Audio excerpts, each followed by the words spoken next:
So ayun mga idol, no, mainit-init pa na balita ngayon. Si Boy Tapang ay humihingi na ng public apology sa Bangko Sentral ng Pilipinas mga idol, no. Dahil umano sa pag-content niya ng saranggola gamit ang pera.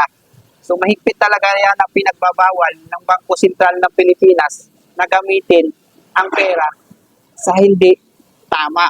Lalo na yung paglaruan mo yung pera, sunugin. So mahigpit talaga na pinagbabawal ng Bangko Sentral ng Pilipinas na paglaruan ang pera. So kung napanood nyo ang content ni Boy Tapang na ginawa niyang saranggola ang 1 million pesos. So doon po nag-trigger at nag-imbestiga ang Bangko Sentral ng Pilipinas at pinuntahan ito si Boy Tapang. So panoorin nyo ang video na ito para malaman nyo ang buong detalye. So ayan no, yung mga naka-uniform na yan siguro ang mga empleyado ng Bangko Sentral ng Pilipinas. So sa parte ng video na yan ay hindi natin maririnig ang kanilang pinag-uusapan.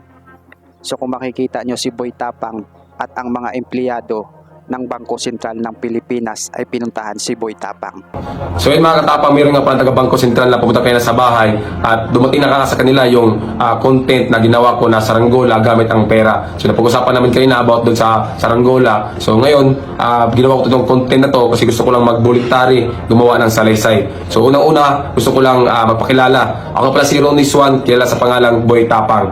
So gusto ko lang po humingi ng sorry sa Bangko Sentral ng Pilipinas dahil dun sa ginawa ko na saranggola gamit ang pera. Hindi ko po intensyon na paglaruan ng pera kasi ako po ay galing po sa mahirap. So yung pera po ay malaking value sa akin. Pinapahalagaan ko po yung pera. Ginawa ko lang po yung content na saranggola kasi po ay for entertainment purposes only.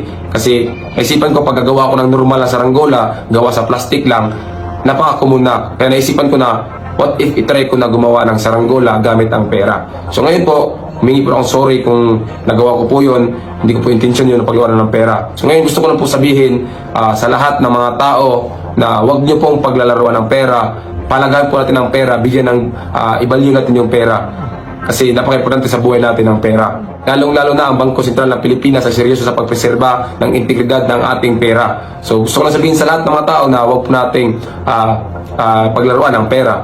Sa lahat po ng mga reaction ng video ko, nag-repost ng video ko, pakibura na lang ng video na yon kung ayaw nyong maimbestigahan na kagaya ko. So, diburahin nyo lang po yung video na yon para po maging malinaw sa lahat na ang pera ay huwag po nating paglalaroan at gawing biro yung pera kasi napaka-importante po ng pera. So, humingi po ng sorry sa lahat ng mga viewers ko, sa mga supporters ko at siyempre na sa Bangko Sentral ng Pilipinas. Pasensya na po sa nangyari at maraming salamat po sa pag-intindi at mabuhay ang Pilipinas.